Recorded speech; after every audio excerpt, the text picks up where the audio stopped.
मानों का रुख कर लेती हूँ, चर्चा की शुरुआत करती हूँ। कपिल श्रीवास्तव जी भी हमारे साथ जुड़ गए, समाजवादी पार्टी स्पोक्स पर्सन। लेकिन मैं आज चर्चा की शुरुआत करना चाह रही हूँ जेडीयू से। शंभुनाथ सिन्हा जी, आपसे करना चाहती हूँ। जब ये केंद्र सरकार संसद में कह चुकी है कि SC ST के अलावा वो किसी भी जाति की जनगणना नहीं कराएगी, और बिहार में आप बीजेपी के साथ ही हैं, लेकिन बीजेपी का साथ ना देकर यह कहा जा रहा है कि नीतीश कुमार विपक्ष के दबाव में ये सर्वदलीय बैठक बुला रहे हैं, जातीय जनगणना की मांग कर रहे हैं, और अगर आप अपने स्तर पर करा भी लेते हैं तो इसका फिर मायने क्या है, मान्यता क्या है? सब कुछ तो केंद्र को करना है। देखिए, मैं स्पष्ट करना चाहता हूं कि हर पार्टी का और उसके नेता का एक जो विजन होता है, एक जो दृष्टिकोण होता है, वो कोई तात्कालिक रूप से उसमें परिवर्तन नहीं होता है, वो अस्थायी होता है। और हमारी पार्टी और हमारे नेता का ये स्पष्ट दृष्टिकोण रहा है पहले से और आगे भी रहेगा कि जातीय जनगणना आज देश में उन वंचित वर्गों और वो उन सामाजिक न्याय के लोगों के लिए आवश्यक है जो विकास की मुख्य धारा से अभी भी अलग थलग पड़े हुए हैं।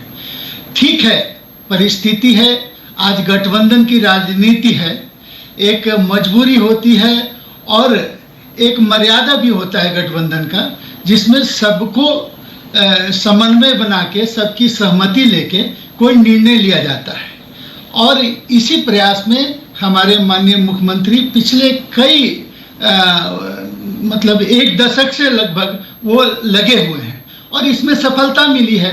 मैं समझता हूँ कि बिहार की राजनीति में यह एक बहुत सुखद संयोग है कि जब पक्ष और विपक्ष दोनों किसी राज्य हित के मुद्दे पर एक साथ खड़े नजर आ रहे हैं। लोग बिहार के बारे में इसका उपहास उड़ाते थे इस राज्य का कि इसमें पक्ष और विपक्ष राज्य हित की बात नहीं करते हैं, वो सिर्फ अपने व्यक्तिगत और स्वार्थ और राजनीति हित की बात करते हैं। मगर यह तो स्पष्ट हो गया, यह श्री नीतीश कुमार जी के ही प्रयास का देन है कि आज पक्ष और विपक्ष एक साथ खड़े आ रहे हैं और ये एक आने वाले बिहार के सुखद भविष्य के लिए एक इसका संकेत है। तो निश्चित रूप से लेकिन मेरा सवाल ये है, जब केंद्र सरकार संसद में साफ कर चुकी है कि SC ST के अलावा वो जनगणना किसी भी जाति की नहीं कराएगी, तो इस सर्वदलीय बैठक का क्या मतलब है? पक्ष और विपक्ष को आप साथ ले आइए, इसका क्या मतलब हो जाता है? क्या उसकी वैधानिकता तो केंद्र में नहीं है? सब कुछ तो केंद्र को करना है, आरक्षण भी केंद्र को देना है, इसको लागू भी केंद्र सरकार को करना है, तो फिर इन सबका क्या मतलब है? बिहार सरकार यह भी एक वैधानिक सरकार है। अगर बिहार सरकार में सर्वसम्मति से कोई निर्णय होता है और सरकार उसको यदि लागू करना चाहती है तो राज्य सरकार के पास भी उनके अपने सीमित संसाधन हैं, वो कर सकते हैं, इसमें कोई रोक नहीं। और मुझे जो जानकारी है इस संबंध में प्रधानमंत्री जी से जब जो ये प्रतिनिधि मंडल गया था सर्वदलीय, उसमें भारतीय जनता पार्टी के भी हमारे नेता साथी लोग थे और जो बातें सामने आई उसमें प्रधानमंत्री जी ने स्पष्ट कहा था कि यदि कोई राज्य सरकार अपने स्तर से इस तरह के कार्य करवाना चाहती है तो वो स्वतंत्र है। तो यहाँ फिर एक पॉइंट मैं यहाँ पर क्लियर करना चाहती हूँ, 1 मिनट रुकिएगा सर, मैं आती हूँ। अमिताभ ओझा, ये बात पे आपसे जानना चाहती हूँ, ये जो शंभुनाथ सिन्हा जी कह रहे हैं कि अगर राज्य सरकार अपने स्तर पर, अपने खर्चे पर समय लगाकर जातीय जनगणना करा लेती है तो क्या उसको अधिकार है उसको लागू करने का? क्या वो संसाधन उपलब्ध कराने का, क्या वो आरक्षण देने का अधिकार है?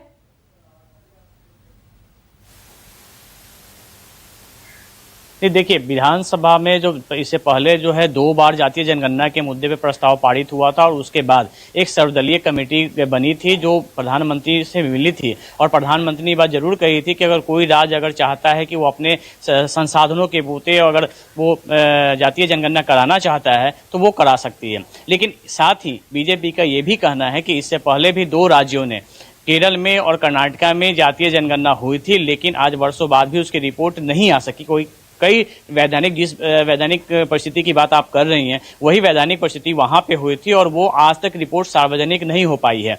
इससे पहले भी केंद्र स्तर पे हुआ था, उसकी रिपोर्ट भी सार्वजनिक नहीं हो पाई थी, क्योंकि जैसा राजीव रंजन ने बताया कि ये एक बहुत बड़ा मुद्दा बना हुआ है और उस मुद्दा सिर्फ ये मुद्दे की राजनीति हो रही है, क्योंकि यहाँ पर कहें कि इसकी वैधानिकता को लेकर स्थिति स्पष्ट है। पूर्व के राज्यों ने जो करवाया था जनगणना, उसकी रिपोर्ट नहीं आना यह दर्शाता है कि इसके बाद में आगे में कई परेशानियां हैं, लेकिन फिलहाल ये एक मुद्दा जरूर बना हुआ है बिहार में और इस मुद्दे को लेकर ही ये बैठक का आयोजन किया जा रहा है। उसको लागू नहीं करा सकती, जनगणना जरूर करा सकती है, यानी कि इसमें राजनीति के अलावा और कुछ नजर नहीं आ रहा है। ये लोगों को धोखा देने जैसी बात है, क्योंकि होगा सब केंद्र से। आप पैसे की बर्बादी करेंगे, समय की बर्बादी करेंगे। मैं आती हूं, अब बीजेपी का जल्दी से रुख कर लेती हूं। मेरे साथ बीजेपी की तरफ से बिहार बीजेपी स्पोक्सपर्सन अखिलेश सिंह जी भी मौजूद हैं। अखिलेश सिंह जी, बिहार में आप नीतीश कुमार के साथी हैं, लेकिन आरजेडी बहुत नीतीश कुमार की तारीफ भी कर रही है। अंदर खान इस बात को लेकर मीटिंग भी हुई है, इस पर आपका रुख। और दूसरा ये कि केंद्र में आप कुछ और कह रहे हैं और दूसरी तरफ सर्वदलीय बैठक में आप शामिल हो रहे हैं। तो इस मामले पर, जाति जनगणना मामले में आपका ये डबल स्टैंड नहीं है और क्या है? नहीं, बिल्कुल डबल स्टैंड नहीं है। हम जो कह रहे हैं वही कर रहे हैं। जातीय जनगणना के खिलाफ में हमारे किसी नेता या प्रवक्ता ने नहीं बोला, लेकिन हमारी कुछ संशय है, जिस संशय को हमने बराबर उजागर किया कि जैसे कि अभी अमिताभ जी बता रहे थे, कई राज्यों के अंदर, अभी 2 राज्यों के अंदर जातीय जनगणना हुआ है, प्रकाशित क्यों नहीं हुआ? मनमोहन सिंह जी की सरकार ने 2011 में सामाजिक आर्थिक सर्वेक्षण कराया, क्यों नहीं उसको प्रकाशित किया? देखिए, बड़ी विषमता है। और दूसरी बात है कि संसाधन जो लगेंगे बिहार जैसे एक गरीब राज्य में, जहां अभी रोड, पुल, पुलिया, अस्पताल और पढ़ाई दवाई की जरूरत है और इसके लिए काफी संसाधन की आवश्यकता है, इस संसाधन में जातीय जनगणना में जो खर्च आने वाले हैं उसका भी एक बार आकलन कर लेना चाहिए। ये हमारा सुझाव है। प्रधानमंत्री जी ने कहा है कि अगर राज्य सरकार चाहती है तो जरूर जातीय जनगणना करावे, लेकिन जातीय जनगणना के बाद जो होने वाला है इसके बारे में निश्चित रूप से हम सबों को इसके जो परिणाम आने वाले हैं, इस परिणाम पर भी हम सबों को ध्यान निश्चित रूप से देना चाहिए और इस पर विचार करके काम करना चाहिए। दूसरी बात, ये जातीय जनगणना इसके लिए होनी चाहिए कि आम आदमी का जीवन अच्छा हो सके, उसका जीवन यापन अच्छा हो सके, उसके स्तर को हम उठा सके। राजनीति नहीं होनी चाहिए। राजनीति के उद्देश्य से यदि जातीय जनगणना होती है तो हम जानते हैं आरजेडी ने बिहार के अंदर जातियों को लड़ा करके बिहार के अंदर राज करने का काम किया है, जातियों का संघर्ष करा करके। हम ये नहीं चाहते कि जातियों का, हम ये चाहते हैं कि सबका कल्याण हो। तो मैं ये जानना चाहता हूं कि यदि जाति गिन लेने से, अगर सिर्फ उसकी संख्या गिन लेने से व्यक्ति का विकास होगा या फिर उसका जीवन स्तर कैसा है, उसके माली हालात कैसे हैं, वो किस प्रकार के घर में रहता है, किस प्रकार का वाहन उपयोग करता है, उसका जीवन स्तर क्या है, शिक्षा, पढ़ाई और उसके दवाई की क्या व्यवस्था है, वो किस प्रकार का ये अवेल करता है, ये हमारे लिए आवश्यक है। इसकी जानकारी हमारे लिए आवश्यक है। मनमोहन सिंह जी की सरकार ने आर्थिक सामाजिक सर्वेक्षण इसी उद्देश्य से कराया था, पता नहीं क्यों वो प्रकाशित नहीं हुआ। तो पिछले अनुभवों को ध्यान में रखते हुए यदि हम काम नहीं करेंगे तो कैसे होगा? और मैं तो ये कहना चाहता हूं, आरजेडी और कांग्रेस दोनों एक साथ केंद्र और बिहार सरकार में रहे हैं, क्यों नहीं उस समय जातीय जनगणना कराए? आज यदि सिर्फ एक चुनावी मुद्दा बना करके या फिर इसका राजनीतिक लाभ लेने के लिए अगर जातीय जनगणना कराया जाए तो मेरे समझ से ये छलावा के सिवा और कुछ नहीं होगा। इससे जनता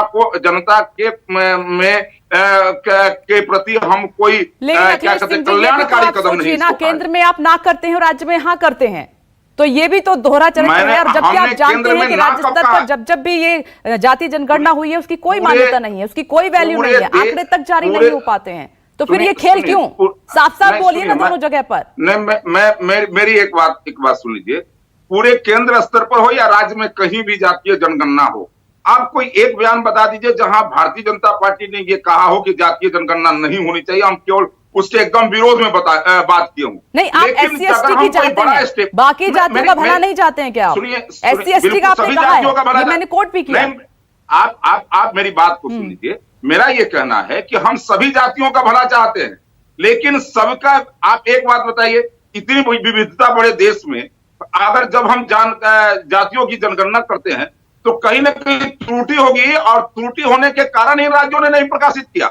हम ये कहते हैं कि हमारा उद्देश्य लोक कल्याण होना चाहिए। आम आदमी की क्या हालत है, इस हालत पर विचार होना चाहिए कि उस आदमी का हालत क्या है, उसके हालत को कैसे जब तक आपको सुधारा जाए? संख्या पता सिर्फ नहीं चलेगी, जब तक आपको उनकी हालत का पता नहीं चलेगा, तब तक आप लाभ कब तक कैसे पहुंचाएंगे, ये सोचिए ना इस बारे में। मैं लौटती हूँ आपके पास। मतलब SC ST की आप करा सकते हैं, बाकी की नहीं करा सकते, उसमें आपको आपत्ति है। अखिलेश सिंह जी, मैं लौटूंगी, मैं RJD प्रवक्ता का रुख कर लेती हूँ। चित्ररंजन गगन जी हमारे साथ मौजूद है। चित्ररंजन जी, ये सवाल तो हर कोई पूछना चाहेगा, मैं भी पूछती हूँ कि जब आप सत्ता में थे, आपकी भी गठबंधन की सरकार थी, तब तो आपने इस मुद्दे को बंद करके रख दिया था, और जैसे ही विपक्ष में आए हैं आप इस पर जोर दे रहे हैं, तो ये राजनीति नहीं कर रहे तो और क्या कर रहे हैं आप लोग? नहीं विपनेश जी, राजद राजनीति नहीं करती है। राजद का गठन ही इसी आधार पर हुआ है। सामाजिक न्याय, समता मूलक समाज हमारा मूल सिद्धांत, इसलिए। और जो आरोप लगा रही है सो नहीं है, आप इसको देखिए, समझिए। 90 में मंडल आयोग का अनुशंसा लागू हुआ। उस समय जनता दल की सरकार थी, हमारे राष्ट्रीय अध्यक्ष लालू जी उसमें थे, और लालू जी और नेताओं के दबाव में मंडल आयोग का अनुशंसा लागू किया गया। मंडल आयोग के अनुशंसा में ही यह जो है सो जाति जनगणना का प्रावधान किया गया। लेकिन देखिए, अब उसके बाद उसके बाद जो जनगणना हुई, उस समय एनडीए की सरकार थी। 2000 ईस्वी में यहाँ पर एनडीए की सरकार थी, माननीय अटल बिहारी वाजपेयी जी प्रधानमंत्री थे। उसमें जनता दल भी उसमें शामिल थी। लेकिन 2000 में मंडल आयोग की अनुशंसा लागू करने के बाद में पहली बार जातीय जनगणना 2000 में हुआ, जिसमें जातीयगत जनगणना नहीं करवाया गया। उस समय राजद सत्ता में नहीं थी, भाजपा और जनता दल थे जो एनडीए की सरकार थी। और उसके बाद 2010 में फिर जनगणना का मामला आया, और उस समय यूपीए की सरकार थी, और इस यूपीए में राष्ट्रीय जनता दल भी शामिल था। और माननीय लालू जी के दबाव में और जो है सो अन्य जो थे उनके दबाव में जो है सो यूपीए सरकार ने जातिगत जनगणना कराने का निर्णय लिया। लेकिन उसका हुआ क्या? जातिगत जनगणना नहीं, सुन लीजिए विपनेश जी, मैं बता रहा हूँ, वही तो मैं बता रहा हूँ। और जातिगत जनगणना होने के बाद में जब उसका रिपोर्ट आया, फाइनल रिपोर्ट आया, तब तक यूपीए की सरकार जा चुकी थी, एनडीए की सरकार बनी, माननीय नरेंद्र मोदी जी प्रधानमंत्री बने। और उसके बाद जो है सो जब वह जारी किया गया, तो उसमें जातिगत जो जनगणना हुआ था उसको जारी नहीं किया गया। इसके खिलाफ में आवाज उठाया गया, तो सरकार द्वारा, केंद्र सरकार द्वारा, जो एनडीए की सरकार थी, उसके द्वारा कहा गया कि यह जो जनगणना हुई है, जातिगत जनगणना, इसमें कुछ त्रुटियां रह गई है। माननीय राजनाथ सिंह का बयान आप देख लीजिए। राजनाथ सिंह जी उस समय गृह मंत्री थे, और उनके द्वारा यह बयान दिया गया कि कुछ त्रुटियां रह गई है, इसलिए जो है सो इसको जारी नहीं किया जाता है। लेकिन अगली बार जब जब जनगणना होगा, तो उसमें जातीय जनगणना कराई जाएगी। यह माननीय राजनाथ सिंह जी का बयान है, वो केंद्र का काम है। चित्ररंजन जी, बिहार की जनता सब समझ रही है कि राजनीति के अलावा कुछ नहीं। नीतीश कुमार के साथ आप मिलकर अगर खर्चे पर ये जातीय जनगणना हो जाती है, तो उसका आप करेंगे क्या? उस रिपोर्ट को भी आप बंद करके रख देंगे, उसका फायदा क्या है? मान्य तो है नहीं, केंद्र मानेगा नहीं, क्योंकि केंद्र सरकार मना कर चुकी है। की जरूरत नहीं है। राजद दोहरा चरित्र नहीं रखता है। मेरा स्टैंड क्लियर है। मेरा गठन ही, मेरे पार्टी का गठन ही इसी आधार पर हुआ है। और बाबू जी ने जो आवाज उठाया और मामला को आगे बढ़ाया, आज तेजस्वी जी ने नहीं, इस मामले में आप नीतीश कुमार के साथ नहीं मिले हुए हैं क्या? नहीं, नीतीश जी, मैं तो कह रहा हूँ, बिहार विधानसभा में सब लोगों का सब सम्मत प्रस्ताव पारित है। अब उसके बाद भाजपा विधानसभा में समर्थन करती है, प्रधानमंत्री से मिलने जाती है, और इफ बट जो अभी अरविंद जी जो बोल रहे थे, अभी भी इनका नियत साफ नहीं है। तेज प्रताप जी कह रहे हैं कि हमारी एक सीक्रेट डील हो गई है नीतीश कुमार जी से, तो क्या ये सीक्रेट डील वो है कि 2024 के लिए मुद्दे को भुनाया जाए और बीजेपी पर प्रेशर बनाया जाए? बीजेपी को घेरने के लिए सीक्रेट डील हुई है? नहीं, विपनेश जी 10 सेकंड मुझे और समय दीजिए। और देखिए, योजना जो अभी अरविंद जी कह रहे थे, मैं तो वह कह रहा हूं कि भाई जातिगत जनगणना होगी तो पता चलेगा कि किस जाति में कितने लोग अभी पिछड़े हैं, कौन लोग जो है मजदूरी कर रहे हैं, कौन लोग है, किस जाति में कितनी संख्या है जो भूखे हैं। किसी जाति के खिलाफ नहीं है, यह किसी जाति के खिलाफ में नहीं है। यह तो यह पता लगाने के लिए कि किस जाति की शैक्षणिक स्थिति क्या है, आर्थिक स्थिति उनकी क्या है, सामाजिक स्थिति उनकी ठीक क्या है, मैं समझ और गई, जब लेकिन तक इसके लिए इनका आपको इस नहीं पर आता, तालमेल बैठाना सही होगा ढंग केंद्र से सरकार के योजना नहीं साथ। बन पाएगा। राज्य सरकार अकेले स्तर पर काउंटिंग कर भी लेती है तो उसका कोई मतलब नहीं है, ये बिहार की जनता समझ ऐसा ले। मतलब नहीं, ठीक है, ये बिहार की जनता जानती है कि इस पर राजनीति के अलावा कुछ नहीं हुआ है, जो कुछ होगा केंद्र से होगा इस मामले पर। आती हूँ सर, कांग्रेस प्रवक्ता डॉक्टर अजय उपाध्याय जी मेरे साथ मौजूद हैं। चित्रंजन जी, एक मिनट सर, एक मिनट, एक बार मैं सबके पास आऊंगी। डॉक्टर अजय उपाध्याय, 2011 में यूपीए की सरकार थी, जाति जनगणना हुई, लेकिन आंकड़े जारी नहीं हुए, और आप जब अपोजिशन में हैं तो उस चीज की पुरजोर तरीके से मांग कर रहे हैं। क्या हम कहते हैं जाति जनगणना होनी चाहिए, यानी कि जब आप सत्ता में रहेंगे तो आंकड़े जारी नहीं करेंगे, बस गणना करा के रख लेंगे, और विपक्ष में रहेंगे तो जो मौजूदा सरकार है उस पर प्रेशर बनाएंगे? विपनेश जी, मुझे लगता है तथ्य को और क्लियर करना चाहिए। 2016 में वो जातीय जनगणना को प्रकाशित होना था जो हम लोगों ने कराए थे, और वो प्रोसेस में था, सरकार चेंज हो गई, नरेंद्र मोदी जी को वो करना है, वो उनकी जिम्मेवारी थी, उन्होंने उसमें एक बट लगा करके इस सरकार ने नहीं किए। इस सरकार से प्रश्न होना चाहिए कि पिछली सरकार ने जिन्होंने जनगणना कराई उसको क्यों नहीं किया, पहला बात। दूसरी बात, जो अभी डिबेट चल रहा है और आपने देखा सबकी मन स्थिति क्या है, सब एक साथ है, लेकिन कोई भी इस मुद्दे पर ईमानदारी से सामाजिक न्याय के पक्ष में नहीं है, सामाजिक समतामूलक समाज के पक्ष में नहीं है। जातीय राजनीति कहीं ना कहीं जनगणना के नाम पे करके अपनी राजनीतिक रोटियां सेधना चाहते हैं। मुझे लगता है कि ये सामाजिक न्याय का पक्ष है, और इस पक्ष में मुझे लगता है कोई राजनीति किसी पक्ष को नहीं करनी चाहिए। जहां तक बात अखिलेश जी कह रहे हैं कि हम हैं भी और नहीं भी हैं, सरकार का भी वही मन स्थिति है प्रदेश के स्तर पर कि दो बार जब भी विधानसभा में बातें आई सभी पक्षों ने उसको समर्थन दिया।